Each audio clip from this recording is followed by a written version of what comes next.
নমস্কার দর্শক বন্ধুরা, তোমাদের সামনে আজকে বড় করুণাদায়ক একটা সত্য ভৌতিক ঘটনা নিয়ে আসলাম। ঘটনাটা আমাকে বরাহনগর থেকে পাঠায় একজন নার্সের অভিজ্ঞতা আজকে তোমাদের সাথে শেয়ার করব। তবে বেশি কথা বাড়াবো না, প্রত্যেক দিনের মতো বলবো একটা করে লাইক করে দাও, আর যারা এখনো পর্যন্ত চ্যানেলটাকে সাবস্ক্রাইব করোনি অবশ্যই করে পাশে থেকে যেও। আজকের ঘটনাটা বড় অদ্ভুত। ঘটনাটা আমি সবাইকে বলবো শুরু থেকে শেষ পর্যন্ত তোমরা শোনো। আজকের ঘটনাটা ঘটে হচ্ছে ঠিক যখন আমাদের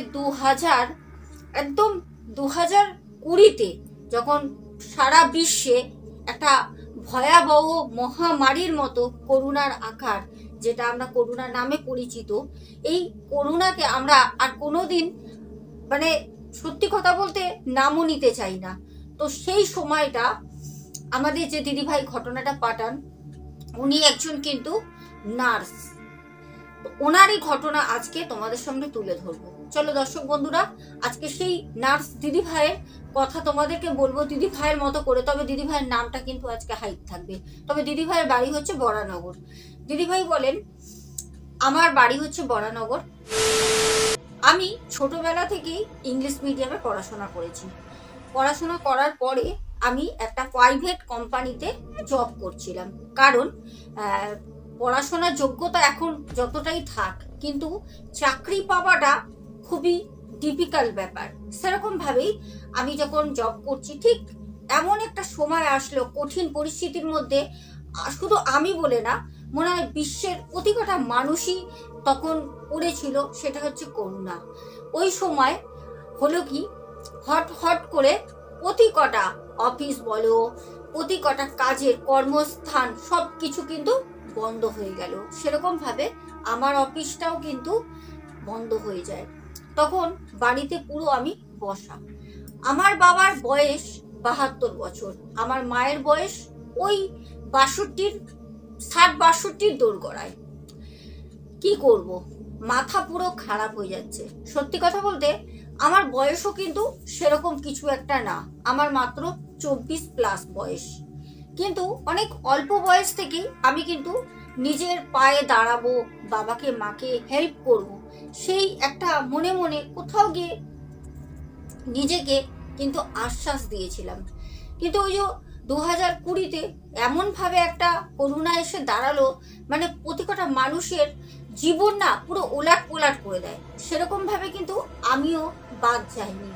তখন কি করব, যখন অফিসের কাজটা চলে যায় বলতেও ভুল হবে, তখন তো অফিস পুরো বন্ধ। প্রতি কটা আমাদের অফিসের যারা স্টাফ ছিল তাদের একটা নাজেহাল অবস্থা। ওই দূর সময় দাঁড়িয়ে কি করব ভেবে না পেয়ে চুপচাপ কি করব বাড়িতে বসে আছি। এইদিকে বাবার প্রত্যেক মাস গেলে প্রায় 3500 টাকার ওষুধ লাগে, সাথে মায়েরও কিছু ওষুধপত্র লাগে। যেহেতু অনেক আমাদের বাড়িতে একমাত্র কাজ করার মতো সংসারে আমার মা, আর বাইরে কাজ করার মতো সেটা হচ্ছে আমি। আর কিছু বাইরে কাজ করেও কিন্তু সেরকম ভাবে সংসার চলে না, হাফ আমি সংসার চালাতে পারি। কিছু বাবার পেনশন চলে, তার উপরেই সংসারটা টোটাল নির্ভর করে। হঠাৎ করে পেনশনের উপরে তো তখন সংসার চলবে না। এইদিকে আমারও অফিসটা বন্ধ। তখন বাড়িতে বসে বসে প্রায় আর ভালো লাগছে না। সবাইকে বলছি কাজের জন্য, যদি একটা কাজ কেউ দেখে দিতে পারে। আর ওই সময় কাজ কেই বা দেখে দেবে, কোথায় কাজ, তখন তো সবই বন্ধ। হঠাৎ করে নানা রকম লোকের সাথে, নানা রকম ম্যাডামদের সাথে, স্যারদের সাথে পরিচয় ছিল কর্মসূত্রে। তখন সেই আগের অভিজ্ঞতা নিয়ে সবাইকে একবার করে ফোনে বলি যে আমার একটা কাজের বড় দরকার, না হলে আমার বাবা মায়ের ওষুধটা আমি মুখে দিতে পারবো না। আর বাবাকে মাকে ওষুধটা না দিলে বাবা মা আর বাঁচবে না। কারণ আমার বাবা একটা বেলা ওষুধ না খেলে পারে পাগলের মতো দাফড়াদাফড়ি করে। ওনার বিশাল বড় কঠিন অসুখ আছে। সেখানে মায়েরও প্রচন্ড প্রেশার হাই। মায়েরও যদি প্রেশারের ওষুধ ঠিক মতো না দিই, মা কিন্তু একদম বিছানায় শয্যাশায়ী হয়ে যায়। এখানে আমি দাঁড়িয়ে সেটা তো ঘরে দেখতে পারি না। আমার মাথার উপর আমার দাদা ভাই নেই। তখন আমি সবাইকে কল করে জানাই। তখন আমাকে সবাই বলল কি বলবো বলো তো, সময়টাই তো এরকম। এখন তোমাকে আমি কোথায় কাজের কথা বলবো? সত্যি কথা বলতে কাজ এখন নেই। তখন আমি কি করব?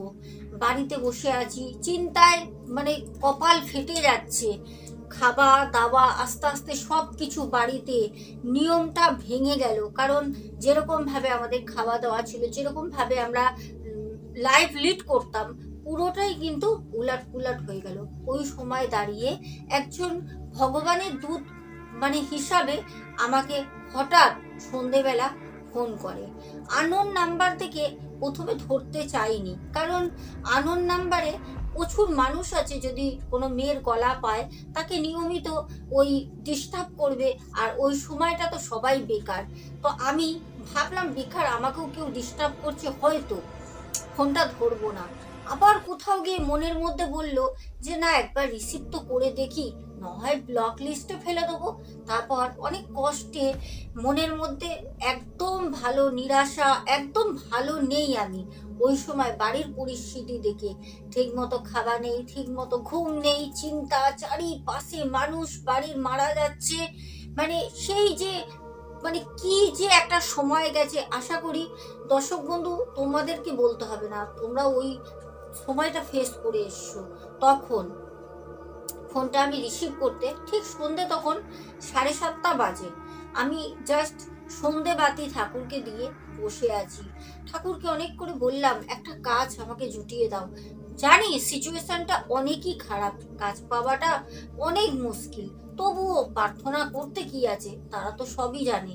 তখন ফোনটা আসতে ওপার থেকে কেউ একজন ছেলে কণ্ঠে আমাকে বলল, তুমি কাজের জন্য কল করেছিলে না সপ্তাহখানিক আগে? আমি তখন বললাম হ্যাঁ, কিন্তু আপনাকে তো চিনতে পারলাম না। বলল তুমি আমায় চিনবে না, তুমি অফিসের ম্যানেজারকে ফোন করে কাজের জন্য বলেছিলে, তোমাদের অফিস তো এখন বন্ধ আছে, কিন্তু তোমাকে আমি একটা কাজ দিতে পারি, তবে হ্যাঁ একটা শর্ত আছে। আমি তখন জানতে চাইলাম কি কাজ আর সত্যটা কি। যদি ওরকম কঠিন সত্য না হয়, আমি কিন্তু কাজটা করতে চাই। তখন আমাকে ফোনের ওপার থেকে সেই দাদা ভাই বললেন যে কাজটা হচ্ছে একটি কলকাতার খুবই নামি হসপিটালে তোমাকে কাজ দেব, তুমি যদি করতে পারো। তবে আমি নার্সের কিন্তু কোর্স কমপ্লিট করেছিলাম। আমি তখন বললাম যে কোনো অসুবিধা নেই, আমি নার্স কোর্স কমপ্লিট করেছি, কিছু হলেও আমার জানা আছে। তবে হ্যাঁ, আমি কিন্তু ফিজিক্যালভাবে কাজটা করিনি, আমি মানে একদম প্রফেশনাল হয়ে কিন্তু কাজটা করিনি, কিন্তু আমি শিখেছি।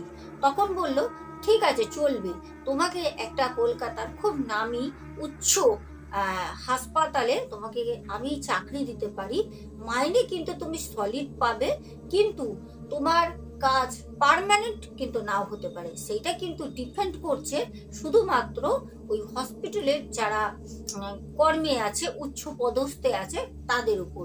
যদি এই করোনার টাইমে প্রচুর নার্স, প্রচুর আয়া কিন্তু বাড়ি চলে যাচ্ছে কাজ ছেড়ে দিয়ে। এবার তারা মানুষকে যদি সেবা না করে, তারা যদি একে একে ভয়তে চলে যায়, তাহলে আরো যে মানুষ নতুন নতুন এক একটা পেশেন্ট আসছে, তাদেরকে কারা চিকিৎসা করবে? দেখো, তুমি যদি পারো, তুমি আজকে আমাকে হ্যাঁ করো, কালকে তোমার বায়োডাটা নিয়ে তুমি সাথে সাথে জয়েনিং করো, তোমাকে 19,000 টাকা মাইনে দেওয়া হবে।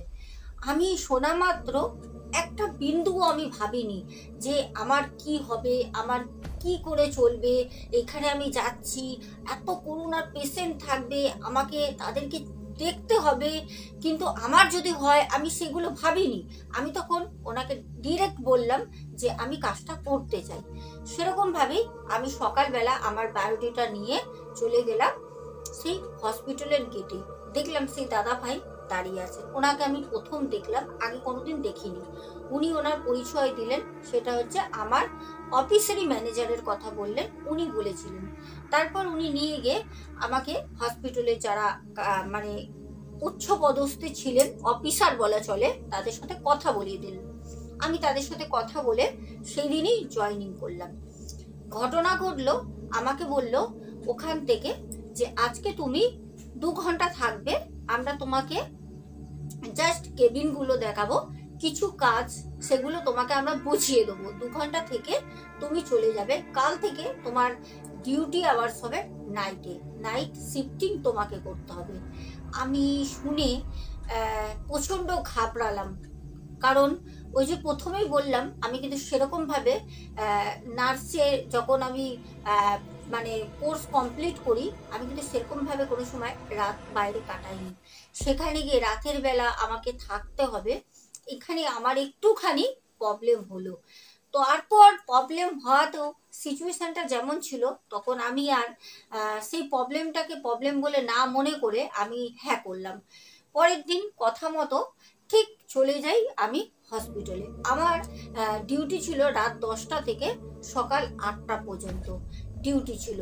সারা রাত আমাকে শুধু করোনা পেশেন্ট বলে না, যাবতীয় সবাইকে, যত ওখানে পেশেন্ট আছে সবাইকে কিন্তু দেখতে হবে। সেই কাজটা আমার ছিল। কিছু পেশেন্টকে হয়তো ইঞ্জেকশন দিতে হতে পারে, কিছু পেশেন্টকে স্টিচ করতে হতে পারে, নানা রকম। তো সেখানে আমি তো আয়া না, আমি একজন নার্স। আমি চলে গেলাম। আমার সাথে একটি মেয়েকে দেয়।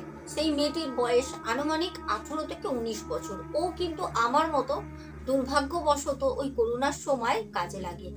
আমাদের দুজনকেই নাইট শিফটিং ডিউটি দেয়।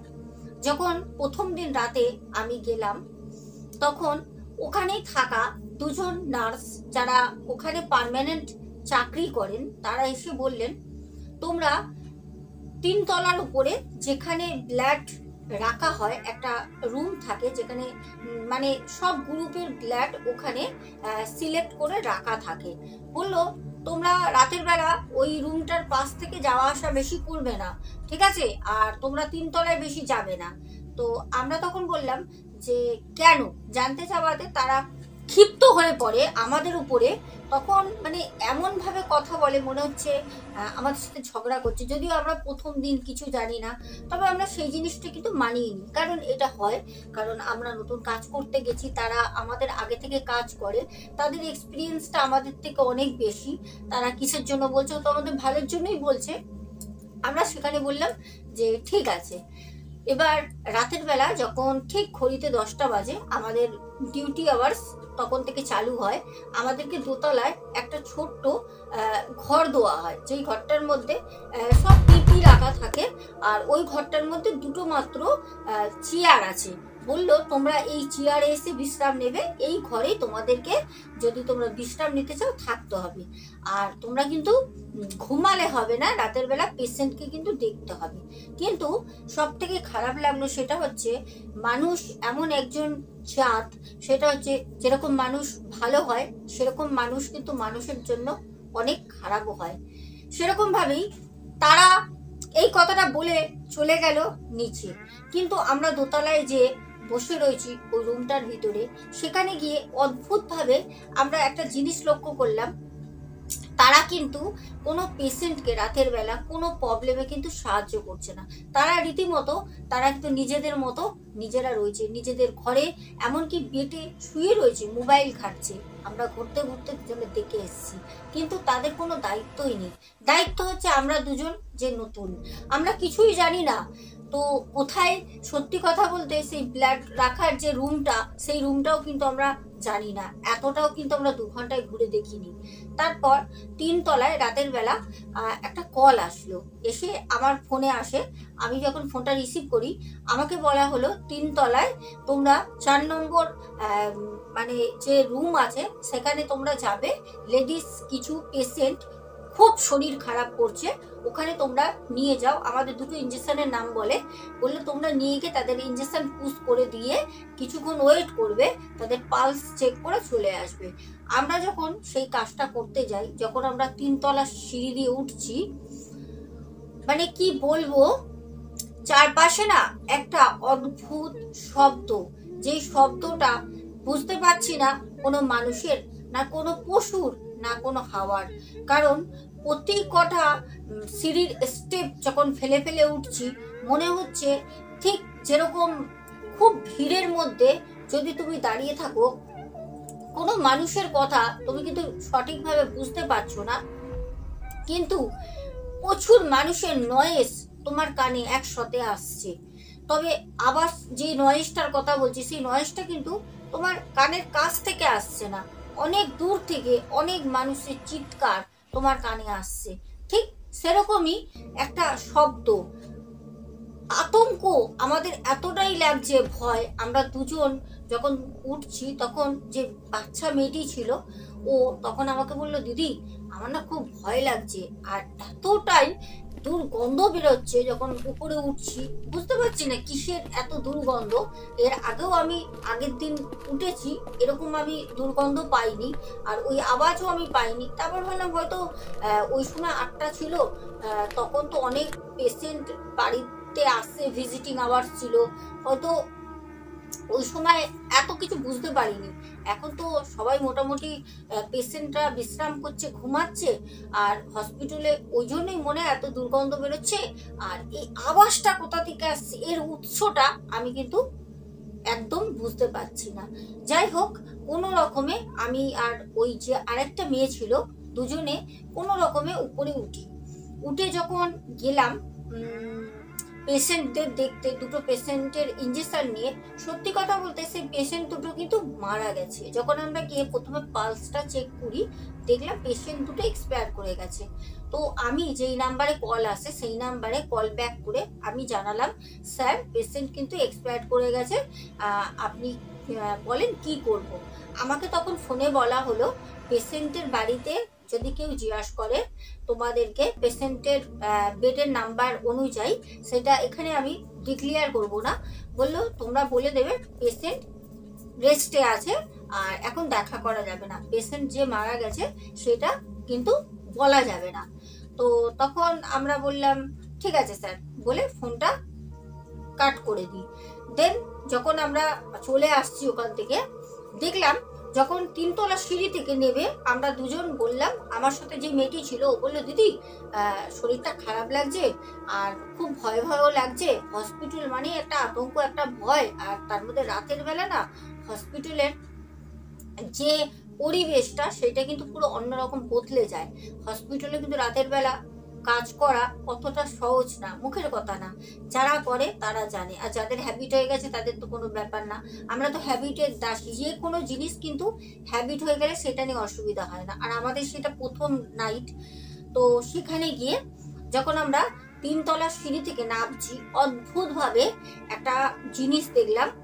3তলা সিঁড়ি থেকে যখন আমরা নিচে নামবো, দোতলায় আসবো, ঠিক কিছুটা নামার পর যে একটা জায়গা থাকে, তারপর ওখান থেকে ব্যাক করার জন্য চাতাল মতো করা থাকে, ঠিক ওখানে দেখলাম একজন মহিলা আমাদেরই হসপিটালের ইউনিফর্ম পরা ঠিক বসে রয়েছে। কিরকম ভাবে আমি তোমাদের বলি, ঠিক চুলটা সামনে পরা এরকম,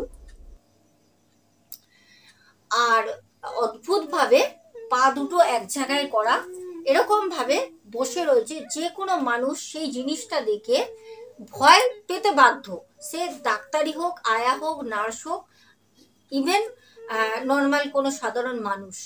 আর প্রথম দিন যেহেতু আমাদের ডিউটি, ওই দৃশ্যটা দেখে ওই মেয়েটি চিৎকার পেরে ওঠে, ও দিদি বলে আমার হাতটা ধরে আমাকে জড়িয়ে ধরে। আমিও কিন্তু ভয় পাই, কিন্তু সাহস করে আমি বললাম, দেখো তুমি এরকম ভয় পেও না, ভয় পেলে কাজ করবে কি করে, আমাদের তো কাজ করতেই হবে।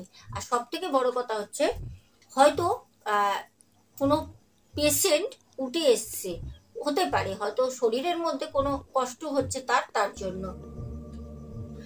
এই বলে যখন আমরা সিঁড়ি থেকে তার কাছে নামি, মানে নামতে আমার সাথে যে মেয়েটি ছিল, কারোর আমাদের সাহসে কোনো মতে কোলাচ্ছে না যে সেই পেশেন্টটাকে গিয়ে আমরা ধরে জিজ্ঞাসা করি যে তুমি কত নাম্বার বেড থেকে এসছো, তোমার কি প্রবলেম হচ্ছে। যখন সামনে গিয়ে দাঁড়াই, জাস্ট মানে সেকেন্ডের মধ্যে দেখলাম মুখ তুলে আমাদের দিকে তাকালো, আর যখন মুখ তুলে তাকালো তখন আমরা দুজন ওখানে পাথর প্রতিমা হয়ে গেলাম, পুরো পাথর হয়ে গেলাম। কারণ যেই মানুষ দুজনকে দেখেছি মারা গেছে, তাদের নার্ভ পালস চেক করে এসেছি, তারই মধ্যে একজন বৃদ্ধা ছিলেন, উনি ওখানে বসে রয়েছেন। কি করে আসলেন উনি? ওনাকে তো দেখে আসলাম, আর সিঁড়ি দিয়ে নামার মতো আর অন্য কোনো জায়গা নেই, তাহলে উনি ওখানে আসলেন কি করে? তাহলে ওটা কে? এই দৃশ্য দেখার পরে আমার সাথে যেই মেয়েটি ছিল, মেয়েটি তখন রীতিমতো ওর চোখ দিয়ে জল পড়ছে, ও কাঁপছে ওখানে ভয়তে, কারণ ও আমার সাথে ছিল, ও কিন্তু এই দৃশ্যটা দেখে। তখন আমি ওখানে কিছু উপায় না পেয়ে শুধু ওই আমার সাথে যে মেয়েটি ছিল ওকে আমি হাতটা ধরে আস্তে করে, ওখানে কিন্তু ওরকম ভাবে অশরীরী উনি বসে আছেন, আমরা জাস্ট পাশ থেকে সিঁড়ির কোনো রকমে মোটটা ঘুরলাম, যেই ওই 3তলা সিঁড়ি দিয়ে 2তলা সিঁড়িতে পা দিই, কোনো রকমে দৌড়ে এসে আমাদের যে ছোট্ট একটা ঘর যেখানে পিপি রাখা থাকে, ওখানে 2টো চেয়ার ছিল, ওইখানে এসে গেটটা বন্ধ করে দিই। সারা রাতে দুজনে আমরা কেউ বেরোইনি, পুরো রাত দুজনে শুধু দুজনের দিকে তাকিয়ে হাঁপিয়েছি, কেঁদেছি, ভয়তে কাঁপছিলাম, এতটা আতঙ্ক লাগছিল। তারপর সকালবেলা যখন 8টা বাজে, তখন আমি ফোন করি, যে ম্যানেজার আমাকে কাজের জন্য এক দাদাভাইকে পাঠায় তাকে আমি বিষয়টা বলি। সে জিনিসটাকে নিয়ে অট্ট হাসি হাসে, সে বলে তুমি কাজ করবে না সেটা বলতেই পারো, তা বলে এরকম মিথ্যে বদনাম দিচ্ছ কেন, আর মানুষ কি কাজ করে না? তখন আমি বললাম হ্যাঁ অবশ্যই করে, তারা তো রাতের বেলা কেউ আসেইনি, রীতিমতো ফোন ঘাঁটতে ঘাঁটতে তাদের বেডে গিয়ে শুয়ে পড়ে তারা, আমরা তো পাগলের মতো সারা রাত শুধু আতঙ্কে রাত জেগে কাটিয়েছি। তখন আমাকে বলল যে তাহলে তুমি একটা কাজ করো, কাজটা ছেড়ে দাও, আর অন্য কেউ আছে সেই কাজটা করবে। আমি কাজটা কিন্তু ছাড়িনি, কিন্তু আমার সাথে যে মেয়েটি ছিল সে কিন্তু কাজটি ছেড়ে দেয়, তাতে আমার কিন্তু কাজে আরো অসুবিধা হয়। কিন্তু আমি 2 মাস ওই হসপিটালে খুব খুব খারাপ অবস্থায় ভয় ভয় নিজের প্রাণকে মানে কি বলবো মানে বন্ধন রেখে আমি কিন্তু 2 মাস কাজ করি। 2 মাস কাজ করে আমি 38,000 টাকা মাইনে নিই। 2 মাসে 19,000 টাকা করে আমার স্যালারি ছিল, 38,000 টাকা আমি মাইনে নিই। আমাকে পিএফ এইসব দেবে বলেছিল, কিন্তু আমি ওসব কিচ্ছু চাইনি। আমি ওই মাইনে নিয়ে 2 মাস পর আমি কাজটা ছেড়ে দিই, দিয়ে ওই টাকাটা দিয়ে বাবা মায়ের চিকিৎসা করাই বাড়িতে। কেন আমি যেহেতু কোর্স করেছিলাম নার্সের, কিছু ওষুধ কিছু কাজ আমি জানতাম, সেখানে বাবা মাকে চিকিৎসা করি। আর ওই যে করোনার টাইমটা, ওই টাকা দিয়ে খুব চেপে চেপে চেপে চেপে আমি চলি। এটাই ছিল আমাদের বরাহনগর থেকে দিদিভাইয়ের পাঠানো একটা ঘটনা। দর্শক বন্ধু, ঘটনাটা তোমাদের কেমন লাগলো অবশ্যই বলো। এরকম ঘটনা না যেন আমার সাথে হয়েছে, মানে এই ঘটনা আমার সাথে হয়েছে বলতে কি, মানে আমি কোনো হসপিটালে গিয়ে এরকম অভিজ্ঞতা ফেস করিনি, বাট হয়েছে সেটা হচ্ছে, তোমাদেরকে আমি যদি ফার্স্ট আমার ব্লগটা দেখো বুঝতে পারবে। আমি কিন্তু ব্লগ যখন শুরু করি, ইউটিউব চ্যানেল খুলি, তার আগে কিন্তু আমি একটা ভালো জায়গায় কিন্তু অফিসে জব করতাম, খুব ভালো একটা মানে পদে। তো সেখানে যখন আমি ছিলাম, তারপরে স্যার আমাদেরকে ওখানে সপ্তাহে 2 দিন করে করে দিল, যেখানে আমাকে এভরিডে যেতে হতো, শুধু সানডে ছুটি থাকতো, সেখানে শিফটিং করে দিল। মানে আমি 2 দিন আসবো, আমার যারা কলিগ ছিল তারা আবার যেই দিন আমি যাব না তারা যাবে, এরকম করে। তারপর তো বাড়ি থেকে চাপ দিল যে এত করোনা চারপাশে বাড়ছে, যাতায়াতের জন্য অসুবিধা হয়ে যাচ্ছে, বাস ট্রেন পাওয়া যাচ্ছে না, প্রাইভেট করে কত যাব, এত টাকা ইনভেস্ট করে। তখন কিন্তু আমি অফিস থেকে জবটা ছেড়ে দিয়ে কিন্তু আমি ইউটিউবে আসি, ঠিক আছে। তো আমি জানি যে একটা জায়গায় কাজ করা, তারপর ওখান থেকে ঘরে বসে থাকা, ওই সময়টা আমিও কিন্তু করোনার টাইমেই কিন্তু ইউটিউব চ্যানেল খুলি, করোনার পরে পরে, কিন্তু করোনার সময় কিন্তু আমার চাকরিটা আমাকে ছাড়তে হয়। আমি জানি যে ওই অভিজ্ঞতাটা কিছুটা হলেও আমি বুঝতে পারছি। যাই হোক দর্শক বন্ধু, তোমরা বলো তোমাদের ঘটনাটা কেমন লাগলো। ঘটনাটা অবশ্যই ভালো খারাপ তোমাদের মূল্যবান মতামত যা লাগে তোমরা কমেন্টসে জানিও। পাশে থেকো, সাথে থেকো, চ্যানেলটাকে সাবস্ক্রাইব করে। ঘটনা পাঠানোর ঠিকানা হচ্ছে সোনাবসা 14, আমার ইনস্টা আইডি, ওখানে তোমরা ডিএম অথবা ভয়েস মেসেজ করে পাঠিয়ে দাও। আর হ্যাঁ, প্রত্যেক দিনের মতো বলবো, প্রতি কটা ঘটনার ডিসক্রিপশন বক্সে কিন্তু আমার ইমেলটা পিন করা থাকে, চাইলে তোমরা মেল করেও ঘটনা পাঠাতে পারো। আজকে আসবো, দেখা হবে আগামীকাল। আজকের মতো টাটা।